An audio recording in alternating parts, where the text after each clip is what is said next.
Cynthia, what's actually wrong with being told to just let it go? We are so conditioned into this model of spirituality that tells us to transcend, that the body is a problem, that there's this solution, but the solution involves going up and out, leaving behind what is considered untrue or unreal. And it's a one way path. It's a path that builds a ladder that goes up and out. And we've gotten really good at climbing that ladder. We've gotten really good at climbing into transcendence. However, we've really forgotten the tools and techniques to come back down into the body and treat the body as sovereign and beautiful and important and powerful. You're listening to Mind Love with me, Melissa Monti. I am realizing this kind of crazy transition I'm going through. I've done so much self-work, and then I had kids, but I still had a lot of help with my kids. And so just a couple months ago, it's now pretty much just me. And I feel like I'm starting over from the beginning with a lot of these things, and also recognizing the beauty of like, what's all the work for if it's not for integration in these one-to-one moments with like a tiny child who's breaking my favorite glass while looking me in the eyes and smiling. Like it just feels like psychological warfare sometimes. But I'm noticing how often the tools that I have don't actually fit in the present moment. And then I'm like, what is this BS that these self-help people have been selling me for 10 years? And I'm not going to discredit all of it. There's been so much that's helpful, and I really credit the way I'm able to show up. But some of those things, like you really need to be in your body in the physical moment to actually even understand. Otherwise, it's all just theoretical. This reminds me, I got into a fight with my husband like 10 years ago. I'll never forget it because he was like, "You study spirituality. This is your life. You need to be more present." And I was like, "You need to be less present." Get into it with me. Let's figure this thing out, because that's the tension. The tension is if I'm spiritual, then I'm in the present. And if I'm in the present, it's a kind of, I call it beige-washing reality where everything is good, everything is permissible. The goddess, the traditions that I study, is all about getting back into the body, getting into the house, and organizing your life. And, it kind of is about integration. There's this model that I talk about that has to do with the divine feminine, but really it's another word or it's a metaphor for radical integration and curiosity. Hey, what's going on in this moment? What happens when my kid breaks this glass? Am I okay with it? Do more boundaries need to be set? Is there something I can do to change the environment?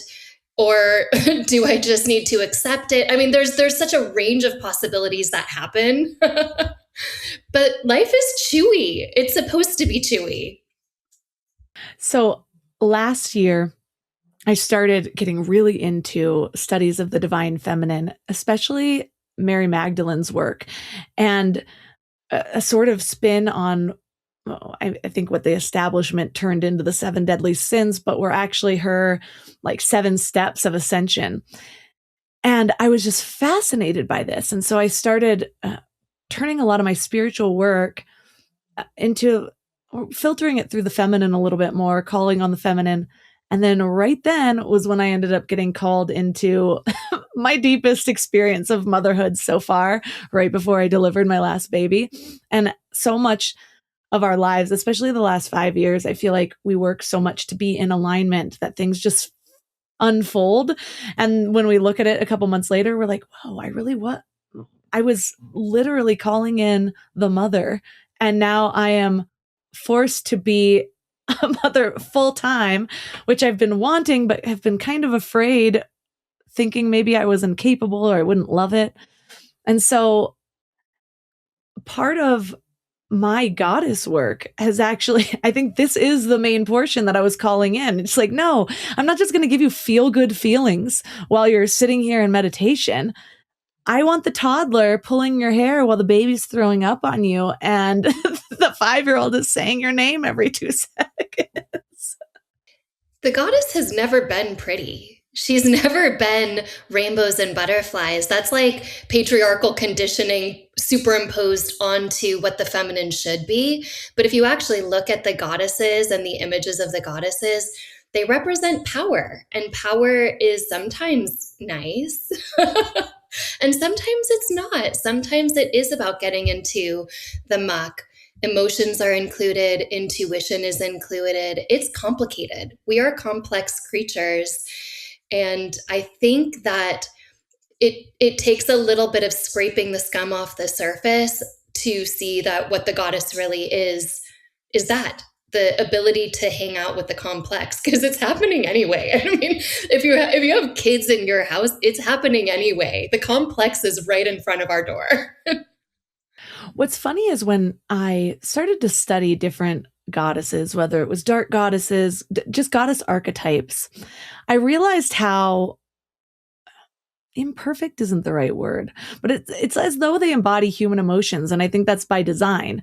I think that is how we have understood things historically, where we have the ocean god and the sky god, and it's just how we understand our own patterns, the weather patterns. And it was hard to get around as somebody that grew up Christian and then have been deconstructing from that the last 20 years. It's like with the Christianity God archetype, it's just pure perfection. Nothing can go wrong.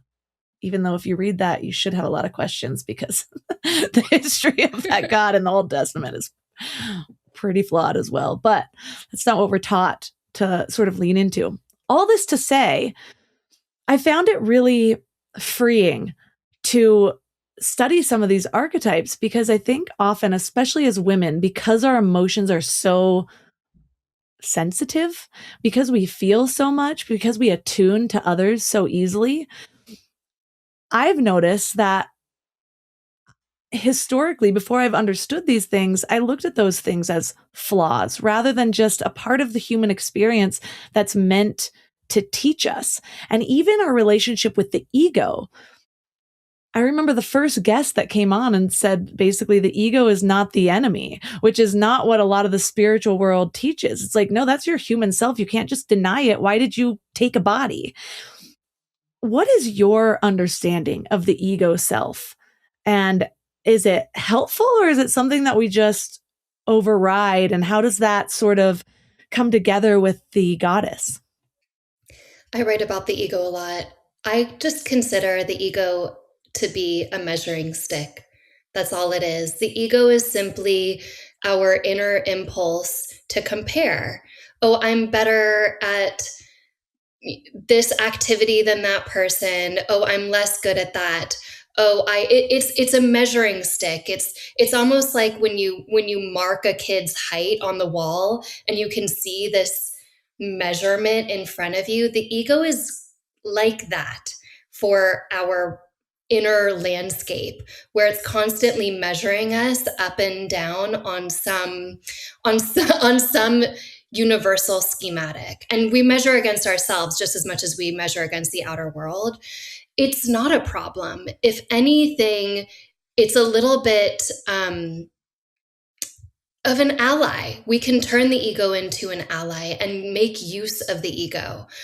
I think the ego is not a problem. It just depends on how we relate to it. And this is how I feel about spirituality in general. The ego is one part of the big prism. But if we say to the ego, you don't exist anyway, or you're a problem, or you're unreal, or you're polluted, or you're disgusting, or you're the same, substitute the body for all of this as well, right? You're a problem, you don't exist anyway, you don't. That's where the pain happens. When we acknowledge, hey, there's this moving landscape that is coming through me, and I can deal with that directly. All of a sudden, we stop shaming ourselves and we have a little more power. We have more agency to work with the ego, because the ego is not going away. As long as we have this body, this matrix, the ego is part of that. And it's a kind of a sweet, funny little thing that causes a lot of ruckus. Totally. I know a lot of Freud's findings have been discredited, but there's something that stuck with me from literally high school philosophy about the id, which is all those our innate tendencies, the things like hunger and lust and anger, like all those inner pulls, self-child type pulls. Then the super ego is right in between, or the ego is right in between, and then the super ego is like your higher self. And I still kind of call back to that because I have always found peace when I find different fields of thought overlapping. And it's almost like his is trying to be the scientific, secular version where it's speaking to the same things of spirituality, where it's like, you have this higher self, you have your soul level, your spirit, and then you have your like human urges. And the ego is just trying to manage all that. So it's getting pulled from the bottom. And it's kind of how I feel as a mom at home. It's like, here's the real world. Here's my kids. And I'm just like trying to make sure that they blend in okay. And so Totally. It's interesting when you look at the ego that way, because then you start to see the ego has a hard job. It's just trying to make sense of all of this without still acting like you're 3 years old. We're trying to mature, but we don't always feel that way inside. It's also trying to protect us. I love that you talk about Freud. He was so into sex and death, and that's really what religion's into, right? Sex and death. I study Tantra, and that's what it is. It's death. It's contending with what is this thing? What is the substance of this thing that we are calling life? And when it comes to this ego, this sense of pulsation or movement, it has that almost innocent quality to it, because it flags a situation that's problematic for us, usually when we're too young to remember what the situation is, unless we do the deep digging. And it builds a little armor. And then that armor stands on top of the heart. And it goes, oh, I've seen this before. This is how we're going to respond in this moment. I'm here. I've got you. I'm going to protect you. And when we see that it's just trying to protect us, we can do a couple things about that. We can say, all right, well, guess what? I live in a different body and I have a different relationship to reality now. So like maybe simmer down or let's shift that conversation a little bit. And we can also say, thank you. Thank you for trying to protect me. Thank you for flagging the system and showing me something that at one point would have signaled danger. This is part of the innocence almost of, and when I say innocence, I don't mean pleasant. It's not pleasant. It's just innocent, Yes. Yeah. Yeah. What is the difference between a trigger and what you call an activation? Oh, it's two different words describing the same exact thing. I just prefer the word activation, because a trigger, when we use the word trigger, I was so triggered by that situation. I was so triggered by that person. It inspires language where the thing is gone. It's flown the nest. The bullet is out. The arrow is out. You can't stop it and you can't slow it down. And a trigger always relates to a weapon, always. Whereas an activation, all of a sudden, it's a different word for the exact same response that we're having. But now we can slow the thing down. Now we can see, oh, I can follow it, track it in reverse and change it. I can work with this. I can work with an activation. I can't really work with a trigger. The reason I find language so important is because what's the energy in language? Language is pulsation. Language is the means and medium of our life. And it does matter, the words that we use. I think it matters tremendously. I feel like how we use language is how we indicate to ourselves and the world around us, I'm here, I'm an active participant, and I'm curious about this system. I want to be a participant. And I think it changing these words from trigger to activation changes the energy in the whole system. It changes the relationship and my ability to participate in that system. When you said slow down, flip it and reverse it, all I could say is, "It's never been to try yet, but..." Do you know that Missy Elliott song? Okay, sorry. But on a serious Songs note, are great. Lately I've been running around singing Prince a lot. When doves cry, I'm like, paint if you will a picture. I saw Prince in Because concert 12 times did before he you? died on his You're 21 night so stand in Los lucky. Angeles. Some of them were front row. It was incredible. You're so Well, lucky. what I'm hearing, though, before Missy Elliott stole the show, is that it's kind of the ego's job to alchemize what could be the trigger. And I am totally with you. Whereas so often I'm like, I need to just let go of this word because it has too heavy of connotations. I can't unwind it from that. So I'm automatically feeling what the world has placed on this one word or how we've been interpreting it for so long. Is there a different word that I can use so that it's lighter and it feels like a fresh start? But I love the activation because that feels like an invitation to me. And it could actually form an autonomic process of, you hear activation and it's automatically the higher self. But for most of us, I would assume that you get that activation. It's like, yes, I am feeling activated. Now, what lane am I going to put this energy through? Is it going to go through this lower level? Is it going to go through the middle level? Or can I reach even higher with it? And what does it look like from that perspective? What does it open up or blossom for me through that higher perspective? And in that way, you choose your activation, you train the highest neural pathway that you can.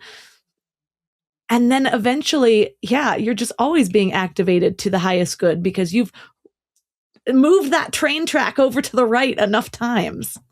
Exactly. And when we've gone through that cycle, it's almost like going through the wheel and the wheel is turning again and again and again. We stop caring so much about getting activated. It's going to happen. Look, I have patterns that come up again and again and again. And I'm like, this again? Oh my goodness, I have to go through this again. And when it's an activation, there's an element of curiosity in there for me and even reverence. I'm going to go so far as to say reverence, where now I can look at it and be, well, this is uncomfortable. And how beautiful that I get to work on this and go a level deeper. Whereas if I get locked into this language around a trigger, and again, I know this is semantics, but to me, semantics reveal power. I know this word trigger, it just makes me feel kind of gross. It makes me feel disempowered. It makes me feel a little bit like I failed. And I want to put in the stop gaps in my language to, like you're saying, keep showing me that there are multiple tracks I can be taking because they're going to come. For sure, they're going to come. As long as we have this body, I don't think anybody would disagree that it's a gnarly little mind we've got running all the time. And I used to think, hey, if I get enlightened and I become a silent man sitting on a mountain, then I'll be peaceful, then I'll be happy, which is really problematic because I'm not silent and I'm not a man. And I have no inclination to go sit on a mountain. But that's the conditioning. The conditioning is, hey, you'll be peaceful when, you will be happy when you get rid of the triggers, when you get rid of the activations. But when we flip the script and say there's a process of life deepening us ever and always back to the heart, that activation process is part of the pulsation that reveals the aliveness of the heart. Well, that sounds like a much more fun journey to me. It makes me want to stick around. Right. And I am sitting on a mountain. I live here at 7,000 feet elevation. And I will tell you that you have the same triggers, just you're out of breath faster. Totally. What is usually happening underneath the surface when something lame, like a total stranger, sets you off? Maybe it's somebody in traffic, somebody cutting you in line. For some reason, I feel that. more than I feel like I should with all the work I've done. I'm like, really? You just cut me in line? I have a baby on me. I'm having this whole internal conversation while not doing it and like hardcore setting eye daggers at the person. And then after about a minute, I'm like, now I'm just judging myself. I'm like, really? Really? You are mind love Melissa, bitch. And you're mad at this person. Like maybe she's in a hurry. And then so anyways, what is happening under the surface that feels so big for us? The response, the rage, then the shaming of ourselves for not being mindful enough and being enlightened enough, and I should know better. It's wild. I do it too. I think of it as we have all of these different layers of our being. It's how the heart beats. Everything follows the heartbeat or the breath beat. You know that the organ of the heart, it sits on the central tendon of the breathing diaphragm. So I think of the heartbeat, breath beat as this one gigantic pulsation that emanates from our center and radiates outward and then comes back again. And as part of that pulsation, we can see that everything is pulsation. Our intuition is a form of knowledge that comes in. It's almost like we're picking up on a pulsation, but the difference is that when we have an intuition about something, I'm going to come to your question. It's just going to have to like walk a path. I love the winding path. Go for it. It's going to be a little bit of winding path. And I was going to say, take a little bit of mushrooms and you will see that everything's pulsating. Everything is pulsating.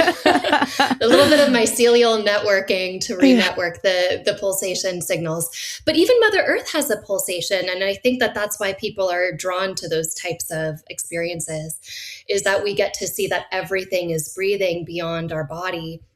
So our intuition is also breathing and it's also pulsating, and it's almost putting a very light finger on that pulse.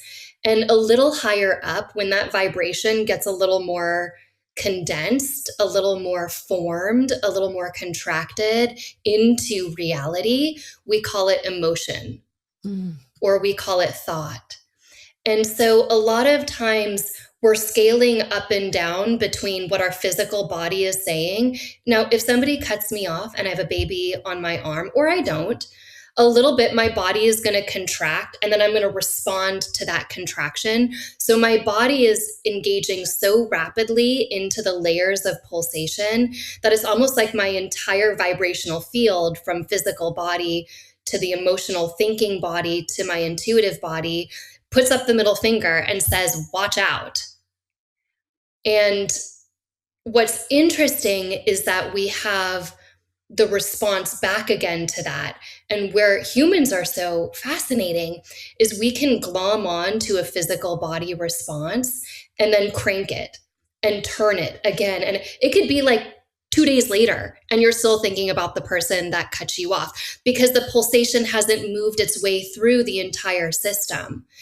I'm a huge believer in including the body in our practices in all of the different ways and however that means to us. But if we can get the body to resonate with our emotions and our thoughts and our experiences of the outer world and the inner world, then those things will still happen. Those responses will still happen, but it'll move through the system in a much more fluid and integrated way. And maybe that person was wrong and a little bit of pushback is necessary in the system because we're engaging with a dynamic world and we have the right to engage with a dynamic world. And I bet you anything, at least for me, and my kids are a little bit older now, but you better believe that if a ar came in and it did pose a real risk, I wouldn't sit back on my laurels and be like, should I be nice about this? I would put my boxing gloves on and I would, want to fight the system a little bit. I think it's a natural response. In fact, so much so that the natural response of the divine feminine is to move deeper and deeper into activism, active involvement with the social field, because the social field is a form of that same pulsation moving in and out of all of the different layers of our being. Right.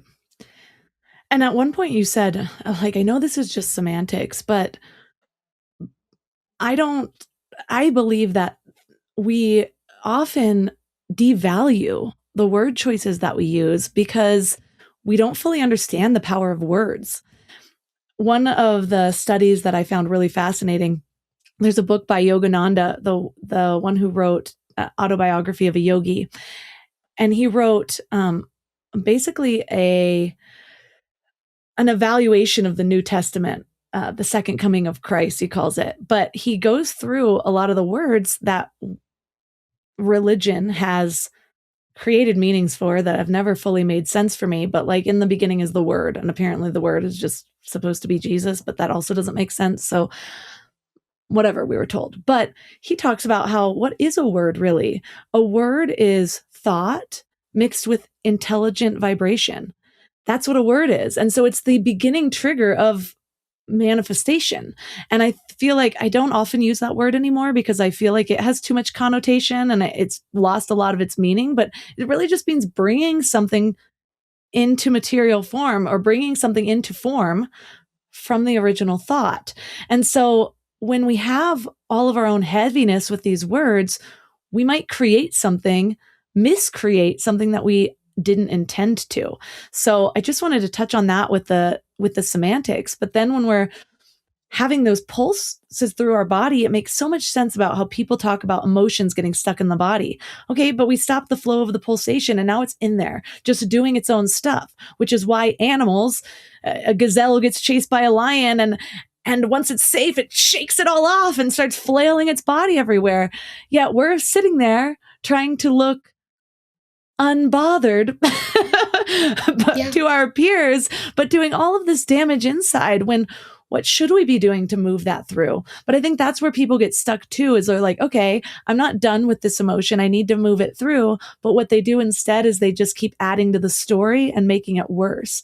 So what do you recommend to do that actually helps move this through our body instead of just now we're 10 times as mad at that person because we've thought about all of these reasons why they're so dumb. Right. Right. Well, let's go back to the word because there's a key that unlocks this entire conversation in the word. The word is a massive religious concept, and it goes way beyond the Abrahamic religions. I study the Tantric and Yogic religions and Sanskrit, also because when I read a text, I want to know what that word really says and not how it's been translated. This is one of the big problems with reading a religious text or following a text that's written in a different language. You don't actually know what that word means. And it takes a little bit of digging and a little bit of education, a little bit of sleuthing to figure out what it means. But word is sound vibration. And in the earliest yoga, Vedic, way pre-yoga, Vedic texts, the word is how being comes into being. And it's considered this great mystery, this great vibration, like what you're talking about, that emanates into what's called being and not being. It's the play, the back and forth. And in the goddess traditions that I'm interested in, that I study, this play happens in our heart. And the heart is constantly expressing the word or the sound vibration. And the way it's doing it is almost like the way a lotus blooms, where it emanates outward and then it contracts back inward. So it's the breath and the heartbeat once again, but it blossoms out of the heart. It hovers for a minute and then it absorbs back again. There's this almost boomerang effect of the word. It goes out, it hovers, creates reality. And in these systems, all of reality is created by vibration. We could look at physics for a parallel. Everything is vibration. Everything is its own signature of pulse. Tantra says the exact same thing, and then it gets reabsorbed again in the heart. The only major difference between modern sciences and the metaphor of those sciences in these texts is that the Big Bang happens in the heart. It's not like out there somewhere, it's happening inside of us. And for me, the language that brings us back into an active participant, we want to be the agents of our own action, and we have the right to be the agents of our own action. If it's my heart responding to the world, and some small activation in the field is up for me, it goes poker hot for me, then something in that field of pulsation, of breath, of expansion is going to be talking to me pretty immediately. In fact, my body might tell me something's wrong in the system before my thoughts do. My emotions might tell me before my thoughts do. My intuition might tell me before my thoughts do. The quality of my breath might tell me. And we become really good listeners when we engage deeper and deeper. The how to that we're pointing to here in this conversation around the word is how to listen to the word and merge with the word so that we become that. Because the heart, I'm going to switch analogies. It's a better analogy for me. The heart is an instrument and it's always playing. And we can learn to listen to that instrument. We can break the instrument. The instrument can be deeply injured. Like any instrument, sometimes it needs some dusting off. Sometimes we need to get the screwdriver into the instrument of the heart and tune a string. And that's what ideally spirituality is meant to do. Unfortunately, a lot of times spirituality comes in gatekeeping and says, well, you're allowed to be curious about things on our pre-written list, but you're not allowed to be curious about anything off the list. And in that way, it's both a benefit to people who are using it to inquire about the instrument of their heart, or it's the thing creating damage. And we live in a time now where we're kind of looking at both of those elements. Well, is this system helpful for me? Psychology, trauma work, therapy is a beautiful system, and in some ways, far more advanced than our spiritual and religious systems, because spirituality says, do pay attention to your activation. Therapy says, do pay attention to your activation. You don't know what you're going to get in spirituality. It might say, pay attention to your activation, or it might say, sit down, close your eyes, and let it go. Or it might say, you're not real anyway, so don't pay attention to it at all. And we want to understand who we're listening to and whether that advice is even good advice.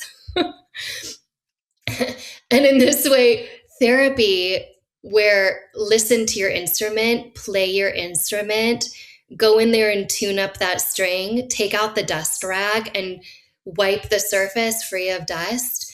Or, there's some real damage in there. Let's find it and get in the wood shop and get to work fixing this thing. That's where we want to be in the landscape of our practices. And the tool that we have that comes in and tunes the instrument and cleans the instrument and refixes the instrument is curiosity. That's it. Our curiosity is the dust rag, the screwdriver, the wood shop. Our curiosity deconditions us. Our curiosity is the thing that's tracking our activations in the first place.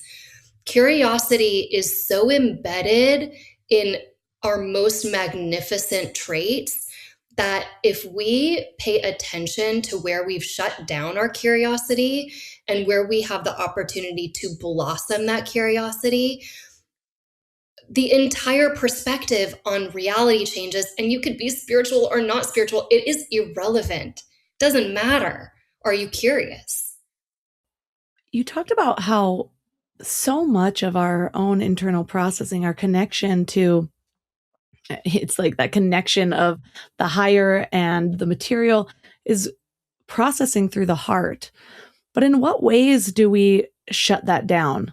Because I know for me, it took quite a while to reconnect with my heart's wisdom. And it was one of those things that I don't think I could have sped it up because my understanding of what it means has shifted so dramatically, but I had to become the next version for me to understand the next level of that. And then I had to become that to understand the next level. And I'm still in that process. And I think I might always be as long as I'm a human in this body. But how are we shutting that off or bartering it? Same. Ugh, I used to really want the fast track. I think I tried really hard. to follow the fast track. Oh, let me sign up for the next retreat. Let me, I call it being a promiscuous mystic. I'll sign up for all of it. Give me the fast track. And I was taking my husband to like orgasmic meditation and but mind you, I did go to that meeting and I immediately was like, this is cult vibes, and I refused to air the episode about it. And then it took the world 2 years to catch up, and then they got shut down for being a cult. There you go. See, you were listening to the instrument of your heart. Always. I know that to me, a lot of what's happening in those worlds is just internalized patriarchy. But we could go back to that. I just dropped a little bit of a bomb there. To me, that's just what that is. But yeah, I think the slow and steady approach is the approach that awakens our curiosity. As to your question, what is it that shuts down our curiosity? Well, what is it for you that shuts down your curiosity? I know what shuts down my curiosity. I sure as heck don't want to be told by my culture, family, or society. It's what I said earlier. If you ask the questions on this list, you will be loved and accepted. If you go off of our pre-written list, not only will mom and dad stop loving you, you might get kicked out of the tribe entirely. You might lose your entire community. And this is religious trauma. Everybody I speak to who has very deep religious trauma, it's layered because of that being kicked out of the tribe, being no longer loved because you dared to ask questions that were off script or challenge systems that were off script. So my question is, everybody's different. What is it that shuts down curiosity in you? And you can answer that or think about it, but that's the interesting question, isn't it? Right. I had a lot of memories pop up just with you speaking, because I have been kicked out of the tribe a bunch. And I think it's also part of my path. I'm supposed to know what this feels like. And it's guided me to the role that I'm in. And also, it still hurts like I'm in 6th grade being bullied by the girl whose parents own the skate park. Very specific, yeah. Anyway. Or in church, same thing. I was the only one asking questions about things that didn't make sense, mostly because I wanted to understand. I'm like, everyone believes so deeply. I have this doubt. I want to get there. And there was just never an answer that actually satisfied that. And so it just pushed me further and further away until, yeah, it's like parents weren't loving me because I wasn't just the go with the flow Christian. I was getting their kids to ask questions, and it was painful. And that something just happened this week, actually, where I was like, oh, that feeling. And my husband's like, it doesn't matter. It's that. And it really doesn't matter. It's such a minor version of this. My hairdresser is moving on because she's got a hand problem, but I felt broken up with. That's how minor it was. And I'm like, it's triggering these wounds of like being kicked out of the cool group, or like, why wasn't I one of the 3 people that she kept? I thought we were friends. So it's not minor. Yes. It's not minor. Thank you. It's a big deal. Because I'm still feeling weird about it. I had a nervous shit this morning before this interview because I can't let it go.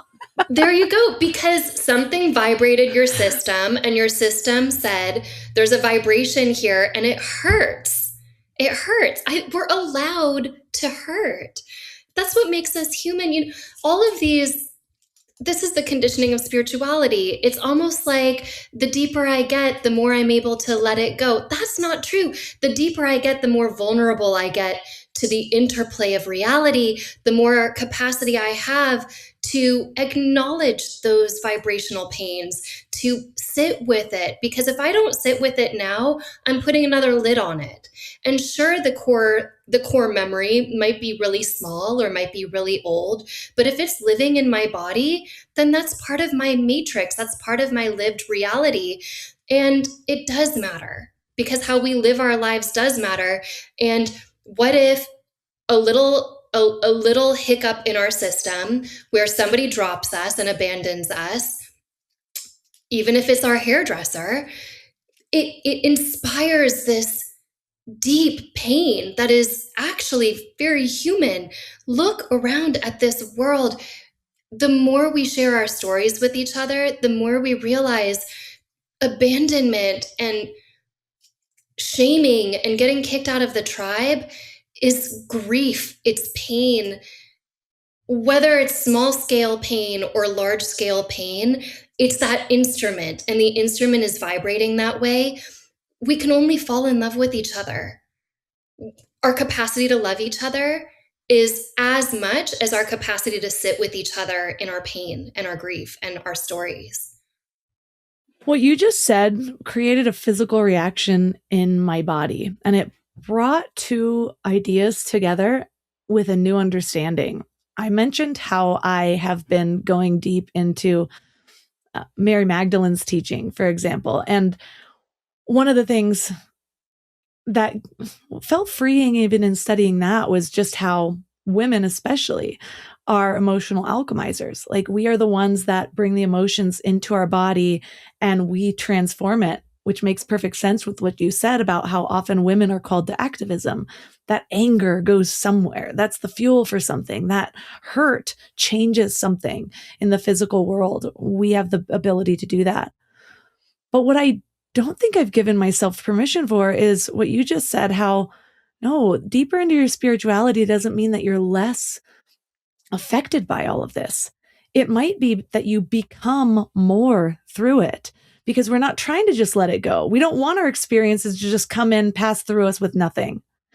Although there is a whole world of spirituality about that, and it might be a practice. But what do we actually incarnate for? We're coming to be changed by these experiences, to transform through these experiences. And if we're constantly trying to brush it off of our shoulders, then we're not holding it for long enough to allow it to change us. We're not allowing that alchemistic procedure anymore, because we're just letting it go by instead of within. And so I have noticed that I've been much more sensitive, and I just keep chalking it up to postpartum hormones or being pregnant. But maybe it's just that I have a greater capacity to see and feel all of these minute little activations that I wasn't allowing myself to open up to before. And that changed me. So thank you. You know, a few years ago, out of the blue, I got a series of voice messages from somebody who I hadn't spoken to in years. And she had just had a baby. And she was like, I don't know why, but there's this conversation we had many years ago, and it hit me. And for some reason, I just have to ask you about it. And can you clarify what you meant by this? And I felt so holy in that moment, because I got to sit down and engage with somebody. And I did it too. When my babies were little babies, I did the same thing, where there was almost this flushing through my system, and the vibration was so fine. Maybe I was exhausted. Maybe I was anxious all the time. And so it made me hyper alert, which, let's not say maybe, for sure those things. But it made me sensitive to the old stories too. And it gave me an opportunity to go back through and look at them. Now, I'm a non-dualist. I think everything is divine. I feel everything is divine. And I think a lot of times our systems that say everything is sacred, everything is divine, want to bring us to transcendence. Like I said in the beginning, we're climbing the ladder to transcendence. In the Orthodox, Brahminical traditions, those words for transcendence are a little bit different. For example, in Buddhism or Jainism, right, you have nirvana or samadhi or enlightenment. In the Abrahamic religions, you have salvation or heaven. You're still climbing the ladder to some permanent state, which is great if you're dying, because these are death and dying practices. But if we were to do the opposite of let it go, turn toward, is what we're talking about. Turn toward and amplify. Not just notice with curiosity, but what if we notice with curiosity and then amplify? What if we go into that little thread of that core wound and enter into its home and check out what stories are echoing around those walls. If we were to do the opposite of let it go spirituality, where we're starting at the transcendent, we're paying attention down into form, vibration in the body, and then we're walking into that and amplifying the field, what ends up happening is all of a sudden we begin to see ourselves as these dynamic, pulsating fields where sometimes we're expanding. Sometimes when we're driving down the street, my thoughts disappear. I'm in an expanded state, and there's only the field. And sometimes we're contracting. I'm driving down the street. I'm in an expanded state. All of a sudden, I'm realizing that this traffic is annoying me and I've been sitting in it for 40 minutes. And then the story comes crashing in. And what we can do with these amplification meditations is track the crashing in, which is why Tantra, so many of the practices of Tantra are when you wake up in the morning, watch your process of coming into form and body. It's a slowing down of this thing that's always opening and closing, but often it's closing. Often we're contracting. Often we're coming into limitation. Often we're coming into form. And the tracking of that is what I call the opposite of let it go spirituality. It's pay attention to and amplify. And the best way to do it are with those activations that are not capital T traumas, but the little ones like the hairdresser. They're the most powerful ones because they are networks. It's almost like you're pushing on the button, and it's a little nicer to push on the button when it's not hot and festering. It's nicer when you push on the button when it's more of an uncomfortable itch or ache, and then the whole network lights up. Mm-hmm. Then we really can go into the whole network and say, oh, I know where this core memory is. This core memory is me telling myself I'm not worthy of love. Yes.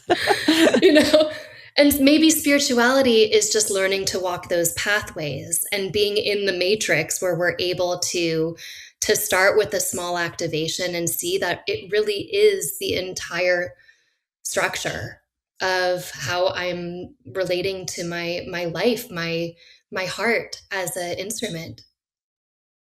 I really appreciated that explanation because I think there is a lot of misconception in non-duality. It's like a lot of people use it to dodge accountability or to spiritually bypass, it feels like. But it is sanctioned disassociation all the way. Again, yes. And again, ask yourself, yes, you can notice that it's all oneness, but why did your consciousness choose to be here? Why are you here? And if it's always to deny that physical body, then you're missing out on the whole experience. You might as well have stayed where you are. And so you have to answer that call. Otherwise, again, you're letting the ego lead. No, I don't want to deal with this, rather than the higher self who put you here. And you are that higher self who put you here. And what's amazing is it is only in the goddess-based non-dualities where the body is included, the thought emotional field is included. Okay, now you might have some people coming in and saying, well, that sounds a lot like Shaivism, which is based on a male deity. Guess what? Guess where all of those teachings came from? The non-duality that maps down into vibratory contraction is always governed by the goddess.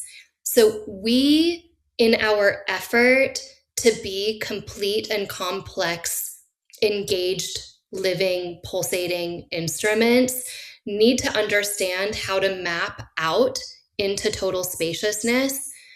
But if we do that and we forget how to come back in, it is sanctioned disassociation. It is spiritual bypassing. And you could put a fancy label on it. You can make the label super fancy. You can say, no. It's all an illusion. So the deeper you go in, the more you realize that whole system will self-destruct anyway. You're not your body. You're not your thoughts. You're not your emotions. You're not your sensations. You're not your memories.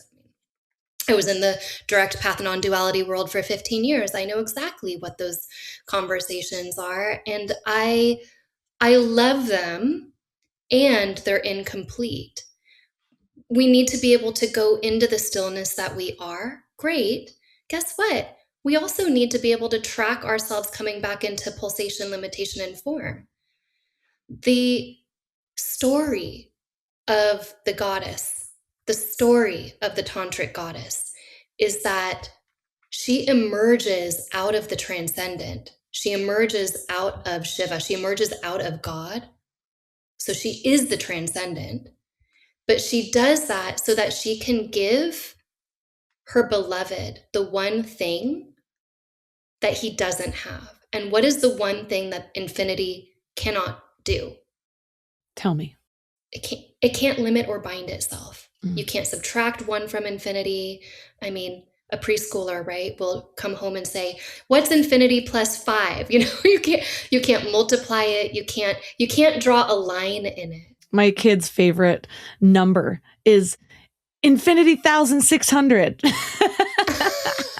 I don't know why. It comes up every day, multiple times. Infinity 1,600. Yeah. I love that so much. See, they get it. They get do. It. And isn't it so cool that kids have this innate, like, here I am teaching, I'm getting a graduate degree so that I can explain this stuff and basically say curiosity is our best power.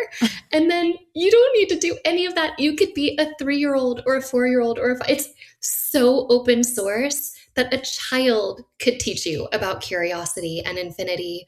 And somebody who has lived their entire life can sit there and open. It's the thing we find most charming about our fellow humans. Well, we it's can also study it. It's the prodigal son story.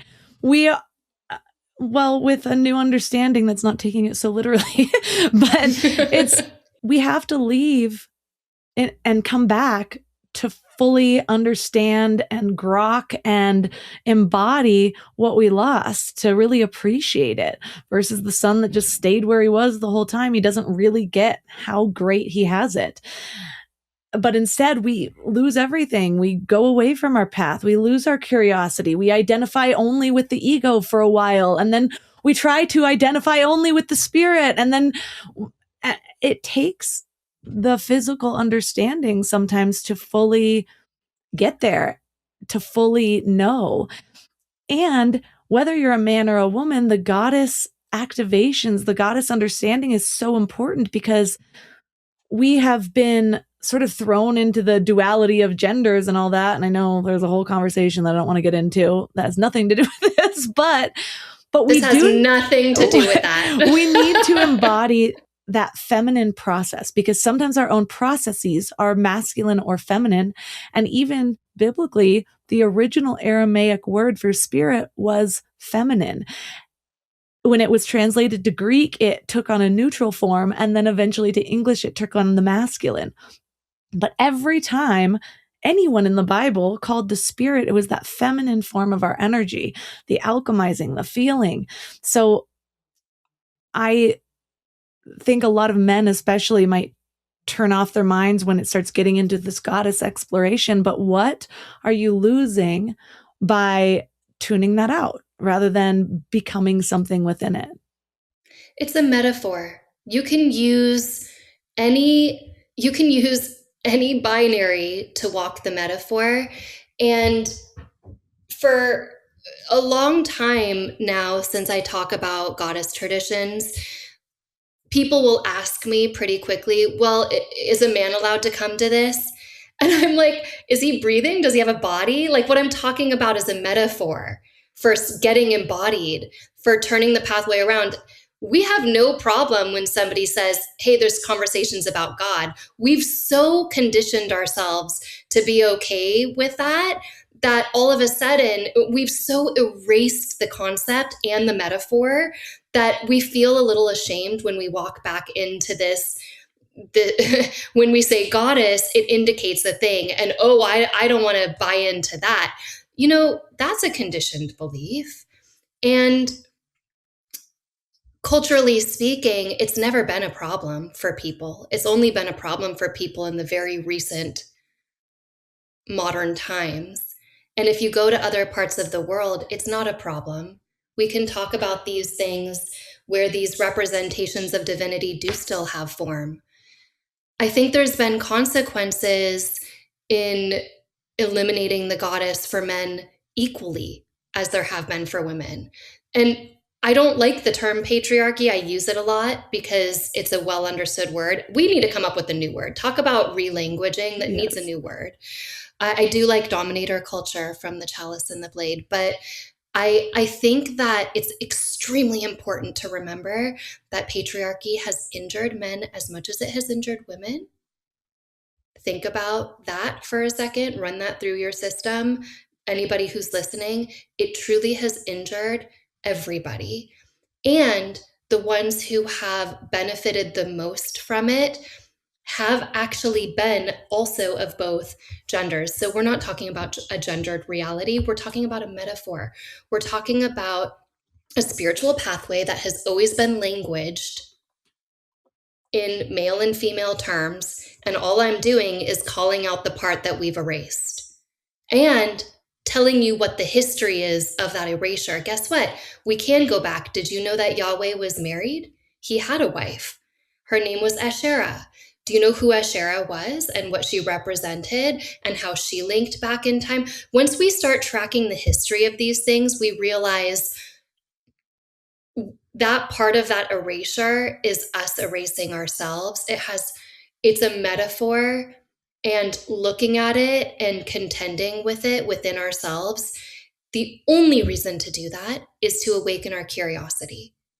If all of a sudden my spirituality includes pulsation and my beating heart and my curiosity, let's let go of the language. At that point, the language doesn't matter at all. We don't need to talk about God or the goddess. But until that time when the earth is absolutely included as part of this living, pulsating, breathing body, and we need to be paying attention to the earth as much as we need to be paying attention to the body, until that directionality is balanced, I think the language is still useful. It's like we have to use this language around the divine feminine until we really understand that, guess what? We've been extracting from this earth and it's creating some problems for us. Right. And we can look at it in a number of ways of we've known for thousands of years that the easiest way to control people is division. And we often look at that as division within a population, but what about the division that's being created within ourselves? And then we can blame the external powers like, oh, the elites that run everything are doing this. But again, the micro is infinitely creating the macro. And so it's like, what if we looked at ourselves, what we're projecting out there, and start from within and realize that we're actually doing this to ourselves almost as our own little cancer that's running against the overall good for the entire body and doing its own thing. We're all kind of doing that on our own individual level, which is creating this world of division. So I love leaving listeners with one thing to think about or practice this week to kind of bring this into their reality instead of just becoming another podcast episode they forget. So what would you leave them with? I leave them with notice what you notice, which is the highest teaching of curiosity. When you notice what you notice, everything opens up. Instead of shutting down or contracting or closing the thing that we notice, it amplifies and it becomes a living, pulsating field.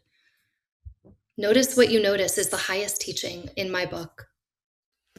Well, for listeners who are interested in reading your book and connecting with you, where's the best place? The book is available everywhere. Embodying the Goddess is out there. And I do frame these terms historically, but also psychologically. What is it in us? These activation terms and how we're approaching body, mind, emotion, sensation, memory. So it's out there, it's available, and on all of the regular places. Want to work through this week's Mind Love Challenge with others? The Mind Love Collective is a free community with monthly themed calls, weekly challenge accountability, and real support throughout the year. So join us at mindlove.com/join. Thanks for giving your mind a little love today, and I'll see you next week.